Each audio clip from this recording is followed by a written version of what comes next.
Hello everyone, I am Vijay Atri, Assistant Professor, Department of Mechanical Engineering, ABES Institute of Technology, Ghaziabad. I am dealing with a subject Fundamental of Mechanical Engineering and Mechatronics. इस subject में हम mechanical engineering और mechatronics के fundamentals की study करेंगे। अगर हम बात करते हैं सिलेबस से रिलेटेड, तो मैकेनिकल इंजीनियरिंग से रिलेटेड इसमें 4 यूनिट हैं और मेकाट्रॉनिक्स की इसमें 1 यूनिट है। तो आपको जो पहली 4 यूनिट मिलेंगी वो पहली 4 यूनिट आपकी मैकेनिकल इंजीनियरिंग से फंडामेंटल से रिलेटेड होंगी और लास्ट यूनिट मेकाट्रॉनिक्स के फंडामेंटल्स होंगे उसमें। इसमें हम सबसे पहले फर्स्ट यूनिट से स्टार्ट करते हैं। फर्स्ट यूनिट है हमारी introduction to mechanics of solid. इसे हम सॉलिड मैकेनिक्स भी बोलते हैं, सॉलिड मैकेनिक्स। इसमें 2 वर्ड हैं, सॉलिड एंड मैकेनिक्स। अगर हम मैकेनिक्स की बात करें तो मैकेनिक्स एक फिजिक्स की ही ब्रांच है जिसमें हम किसी भी बॉडी की स्टडी करते हैं जब उसके ऊपर एक्सटर्नल फोर्स लगाए जाते हैं। एक्सटर्नल फोर्स लगाने की वजह से बॉडी के अंदर क्या क्या चेंजेज हो रहे हैं वो हम स्टडी करते हैं मैकेनिक्स के अंदर। अब बात करते हैं हम सॉलिड की। कोई भी एक ऐसा ऑब्जेक्ट जिसमें कोई डिफॉर्मेशन ना हो उसे हम बोलते हैं सॉलिड। जैसे हम बात करते हैं रिजिड बॉडी की और एक होती है डिफॉर्मेबल बॉडी। तो रिजिड बॉडी में जो मॉलिक्यूल्स होते हैं उन मॉलिक्यूल्स के इंटर मॉलिक्यूलर स्पेस में कोई चेंज नहीं होता, उनका इंटर मॉलिक्यूलर स्पेस कांस्टेंट होता है, वो होते हैं हमारे रिजिड बॉडी। और डिफॉर्मेबल बॉडी ऐसी होती हैं जिनमें डिफॉर्मेशन हो जाता है, चाहे वो डिफॉर्मेशन परमानेंट टाइप का हो चाहे वो डिफॉर्मेशन टेम्परेरी टाइप का हो। तो किसी भी बॉडी के ऊपर, सपोज ये एक बॉडी है हमारी, इस बॉडी के ऊपर एक्सटर्नल फोर्स लगाने पर, इस बॉडी के ऊपर एक्सटर्नल फोर्स लगाने पर इसमें क्या क्या चेंजेज होते हैं या क्या इफ़ेक्ट पड़ता है इस फोर्सेस का, ये हम स्टडी करते हैं मैकेनिक्स के अंदर। तो इसमें अगर हम बात करते हैं स्टार्टिंग करने से, तो मैकेनिक्स ऑफ सॉलिड के अगर इंट्रोडक्शन की बात करें तो इसमें फोर्स लगाने से जो चेंजेज हो रहे हैं उनकी स्टडी करेंगे और उसकी स्टडी में सबसे पहले हमारे पास आता है स्ट्रेस एंड स्ट्रेन। आज का जो हमारा फर्स्ट लेक्चर है, इस फर्स्ट लेक्चर में हम स्ट्रेस के बारे में डिस्कस करेंगे कि किसी भी ऑब्जेक्ट में स्ट्रेस कैसे डेवलप होती है, स्ट्रेस कितने टाइप से क्लासीफाई किया जाता है और कहाँ कहाँ वो एक्ट होती है। Lecture 1 is depend on stress. हमारा आज का जो टॉपिक होगा वो आज का टॉपिक होगा स्ट्रेस।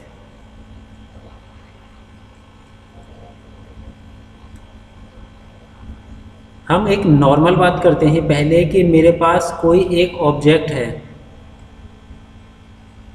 और इस ऑब्जेक्ट पर मैंने इक्वल एंड अपोजिट फोर्स लगा दिया P। अब इस फोर्स की वजह से होगा क्या, इस ऑब्जेक्ट की लेंथ L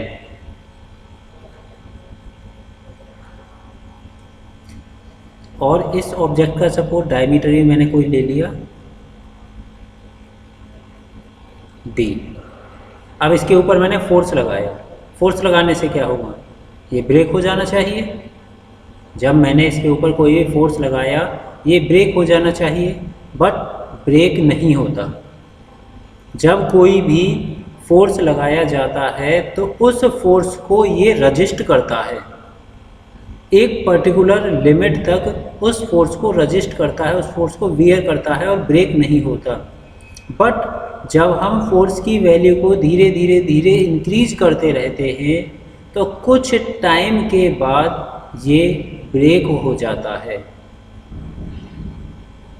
अगर इस ऑब्जेक्ट पर एक्सटर्नल फोर्स P लगा हुआ है तो इस एक्सटर्नल फोर्स की वजह से इसकी लेंथ इंक्रीज होगी और डायमीटर डिक्रीज होगा। जब धीरे धीरे इस फोर्स की हम वैल्यू बढ़ाएंगे तो इसमें इनिशियल क्रैक डेवलप होना स्टार्ट हो जाएगा और जब हम और ज़्यादा बढ़ाएंगे तो ब्रेक हो जाएगा। इसे कोई एक इसके अंदर फोर्स लगा हुआ है जो इसे रोकने की कोशिश कर रहा है। मैंने जो एक्सटर्नल फोर्स लगाया हुआ है, इस एक्सटर्नल फोर्स को कोई एक बॉडी के अंदर फोर्स है जो उसे रोकने की कोशिश कर रहा है, उस फोर्स का अपोज कर रहा है। अगर ये फोर्स P लगा हुआ है तो इस फोर्स का कोई ना कोई एक फोर्स है जो इसे अपोज करता है और वो फोर्स बॉडी के अंदर होता है जो कि एक्सटर्नल फोर्स को अपोज करेगा। इसकी वैल्यू भी एक्सटर्नली अप्लाइड फोर्स के बराबर होती है, जिस फोर्स को हम बोलते हैं इंटरनली रजिस्टिंग फोर्स। अब अगर ये ऑब्जेक्ट जब ब्रेक होगा तो आपका एक पोर्शन ये है और इसके ऊपर यहाँ इंटरनली रजिस्टिंग फोर्स डेवलप हो जाएंगे। P ये externally applied force P। Second object इसका यहाँ होगा ब्रेक होने के बाद, एक्सटर्नली अप्लाइड फोर्स P और ये इसका रजिस्टिंग फोर्स P। सो अगर अब हम स्ट्रेस को डिफाइन करें कि एक्सटर्नल फोर्स लगाने की वजह से जो बॉडी के अंदर चेंजेज आए और उस एक्सटर्नल फोर्स को जो फोर्स रजिस्ट कर रहा है, internally resisting force, so stress is defined as internal resisting force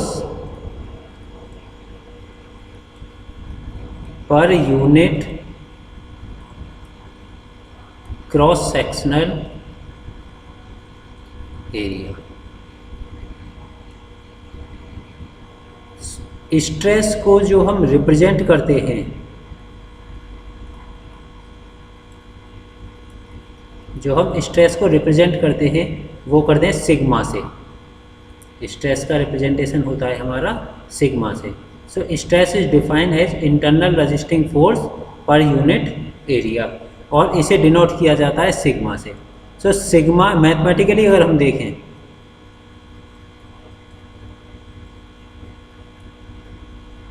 mathematically sigma is equal to internal resisting force per unit area.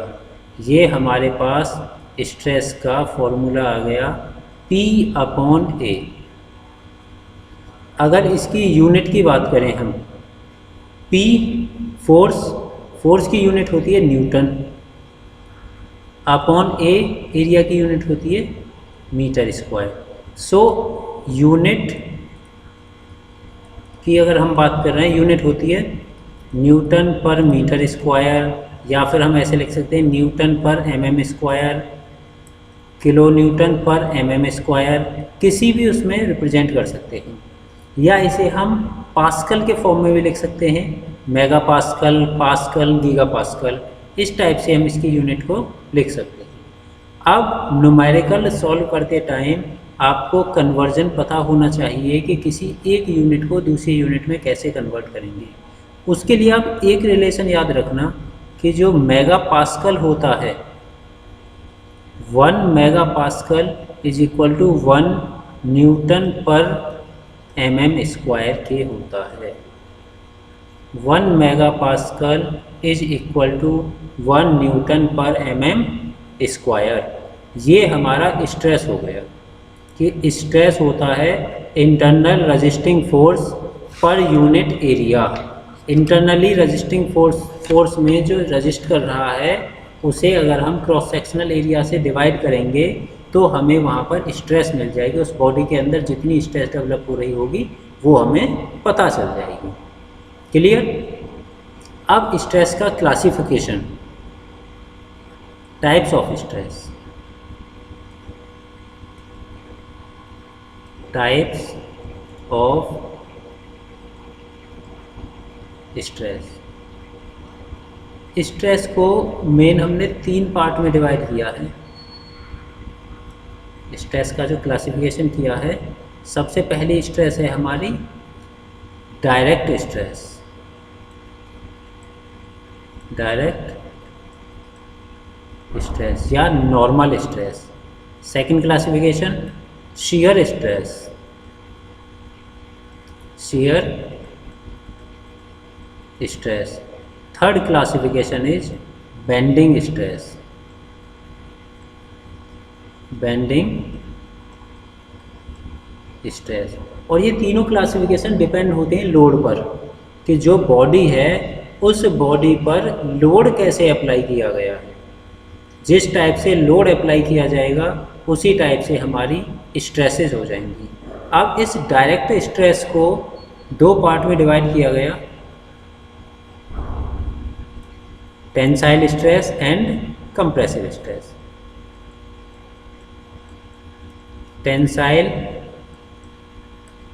Stress और second classification is compressive stress, compressive stress.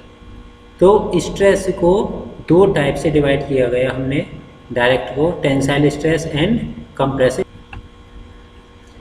अब एक एक करके इन्हें हम डिस्कस करते हैं। सबसे पहले डायरेक्ट स्ट्रेस। डायरेक्ट स्ट्रेस, जब कभी भी किसी भी प्लेन के नॉर्मल जो स्ट्रेस लगी होगी उसे हम डायरेक्ट स्ट्रेस बोलेंगे, और जिस डायरेक्शन में वो लगी होगी वो डायरेक्ट स्ट्रेस उसी डायरेक्शन की हो जाएगी।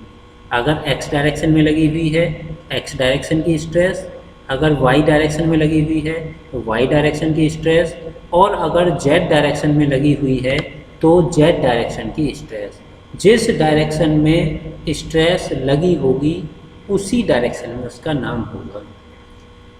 ये हमारी नॉर्मल टू द प्लेन लगी होती है, जिसे हम एक्सियल स्ट्रेस भी बोलते हैं। जिसे हम, जैसे ये स्ट्रेस है हमारी एक्स डायरेक्शन में तो इसका हो गया सिग्मा एक्स, ये हमारी वाई डायरेक्शन में sigma y. So definition is stress which act normal to the plane is called direct stress. इस प्लेन के ये नॉर्मल लगी हुई है तो ये हमारी डायरेक्ट स्ट्रेस हो गई। अब डायरेक्ट स्ट्रेस को 2 टाइप से क्लासिफाई किया गया था। First one is tensile stress और second one is compressive stress. तो ये हमारे टेंसाइल और कंप्रेसिव लोड पर डिपेंडेंट होते हैं। First is tensile stress, tensile stress कोई भी एक ऐसी स्ट्रेस जो किसी भी ऑब्जेक्ट को पुल करती हो। एक हमने ऑब्जेक्ट के ऊपर लोड लगाया, वो लोड उस ऑब्जेक्ट को खींचता हो, उसकी लेंथ को इंक्रीज करता हो। जिस डायरेक्शन में हमने फोर्स लगाया है उस डायरेक्शन में उसकी डायमेंशंस को इंक्रीज करे, वो हमारी होती है टेंसाइल स्ट्रेस। एक ये बॉडी, और इस बॉडी के ऊपर मैंने फोर्स लगाया एक्स डायरेक्शन में, और इस फोर्स की वैल्यू ली मैंने P। तो इस P फोर्स की वजह से जो स्ट्रेस डेवलप होगी वो स्ट्रेस हो जाएगी P/A। अब इस P की वजह से इस बॉडी में सेम डायरेक्शन में अगर इंक्रीज होती है लेंथ, तो उसे हम बोलते हैं टेंसाइल लोड। और इस लोड की वजह से जो इस ऑब्जेक्ट में स्ट्रेस डेवलप होगी वो होगी टेंसाइल स्ट्रेस, क्योंकि ये स्ट्रेस किसी भी बॉडी की डायमेंशंस को इंक्रीज करती है। ये एक पुल टाइप की स्ट्रेस होती है। तो जब कभी भी कोई भी स्ट्रेस किसी की डायमेंशंस को इंक्रीज करे तो उस स्ट्रेस को हम बोलते हैं टेंसाइल स्ट्रेस, और ये पुल नेचर की होती है। न्यूमेरिकल में हम टेंसाइल स्ट्रेस को हमेशा पॉजिटिव लेके चलेंगे। टेंसाइल स्ट्रेस को हमेशा हम पॉजिटिव स्ट्रेस लेके चलेंगे। जहाँ भी आपको किसी प्लेन पर टेंसाइल स्ट्रेस दी होगी इसका मतलब वो एक पॉजिटिव स्ट्रेस है। B compressive stress. Compressive stress. अब हम कंप्रेसिव स्ट्रेस की बात करें, कोई भी ऐसा लोड जो किसी भी बॉडी की डायमेंशंस को डिक्रीज करता हो, कोई भी ऐसा लोड जिस लोड की वजह से उस बॉडी की डायमेंशंस डिक्रीज हो जाती हैं in the line of applied load. जिस डायरेक्शन में अप्लाइड लोड लगा हुआ है उस डायरेक्शन में उसकी डायमेंशंस डिक्रीज हो जाती हैं, तो उस लोड की वजह से जो स्ट्रेस डेवलप होगी बॉडी के अंदर, उस स्ट्रेस को बोलेंगे हम कंप्रेसिव स्ट्रेस। और कंप्रेसिव स्ट्रेस हमेशा पुश टाइप की होती है, किसी भी ऑब्जेक्ट को वो पुश करती है जिससे उसकी डायमेंशन डिक्रीज होती है। और कंप्रेसिव स्ट्रेस को हम नेगेटिव लेके चलते हैं क्योंकि ये डायमेंशंस को डिक्रीज कर रही है। सो अगर किसी ऑब्जेक्ट पर एक्सियली कोई फोर्स लगा हुआ है और उस फोर्स की वजह से जो स्ट्रेस डेवलप होती है और उस फोर्स की वजह से डायमेंशंस अगर डिक्रीज होती हैं तो उस टाइप की स्ट्रेस को हम बोलेंगे कंप्रेसिव स्ट्रेस। ये स्ट्रेस क्या करेगी, हमारी इस लेंथ को डिक्रीज करेगी, और जब लेंथ को डिक्रीज करेगी तो ये कैसी होगी, कंप्रेसिव। और कंप्रेसिव स्ट्रेस को हमेशा नेगेटिव लेके चलेगी। कंप्रेसिव स्ट्रेस को हम क्या मानेंगे, एक negative value. So direct stress थी कि किसी भी प्लेन के नॉर्मल अगर कोई स्ट्रेस लगी हुई है तो वो हमारी डायरेक्ट स्ट्रेस होगी। और डायरेक्ट स्ट्रेस को हमने दो टाइप से क्लासीफाई किया गया था, tensile stress and compressive stress. Pull type की होगी, ये कैसा लोड है, पुल। और ये कैसा लोड है, पुश। जो पुश करता है वो कंप्रेसिव, कंप्रेसिव नेगेटिव होती है और टेंसाइल हमारी पॉजिटिव होती है। अब डायरेक्ट स्ट्रेस के बाद सेकंड जो क्लासिफिकेशन था वो था हमारा शियर स्ट्रेस। Shear stress. अब बात करते हैं शियर स्ट्रेस। शियर होने का क्या मतलब है। डायरेक्ट स्ट्रेस को समझने के लिए आप ऐसे भी कह सकते हो कि अगर कोई डायरेक्टली समझना हो, जैसे ये एक प्लेन है किसी भी एक पॉइंट पर और उस प्लेन के नॉर्मल जो स्ट्रेस होगी इस पॉइंट पर, इसके नॉर्मल जो स्ट्रेन होगी, स्ट्रेस होगी, वो हमारी नॉर्मल स्ट्रेस होगी। और नॉर्मल स्ट्रेस को हम सिग्मा से रिप्रेजेंट करते हैं, इसे डायरेक्ट स्ट्रेस भी बोलते हैं। अगर हम बात करते हैं शियर स्ट्रेस की, शियर स्ट्रेस की बात करेंगे तो शियर स्ट्रेस प्लेन के नॉर्मल नहीं होगी। शियर स्ट्रेस हमेशा प्लेन के पैरेलल होगी। जैसे मैं एक दिखाता हूँ यहाँ पर कि एक ये ऑब्जेक्ट है, आपको न्यूमेरिकल में पहचानने के लिए कि ये नॉर्मल स्ट्रेस है या शियर स्ट्रेस है।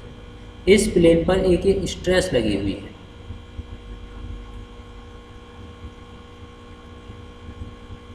ये सपोज ये एक स्ट्रेस लगी हुई है इस टाइप से, और एक स्ट्रेस ये लगी हुई है इस टाइप से।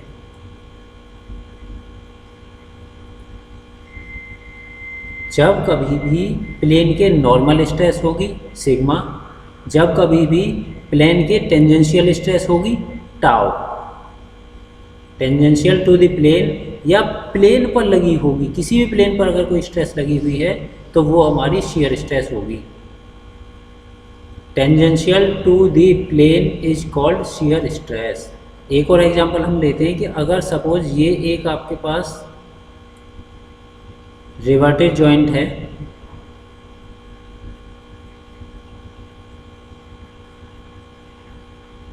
यहाँ एक रिवेट के थ्रू जॉइंट बनाया हुआ है,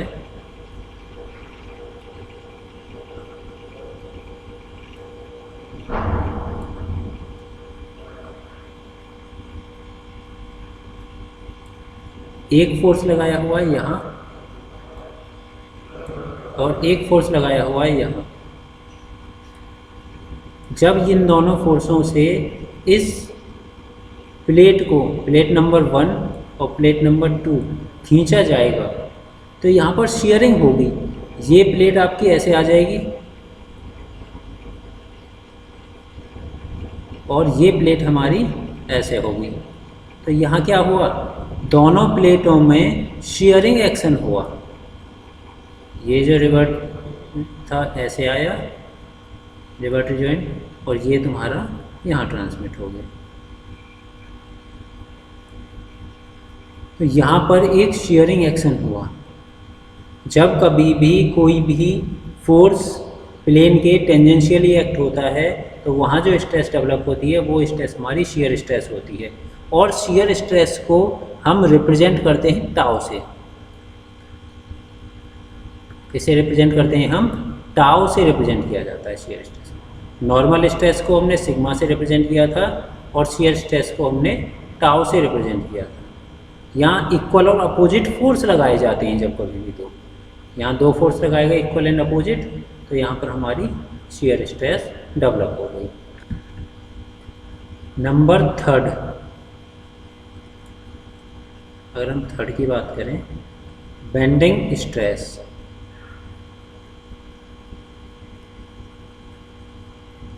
बेंडिंग स्ट्रेस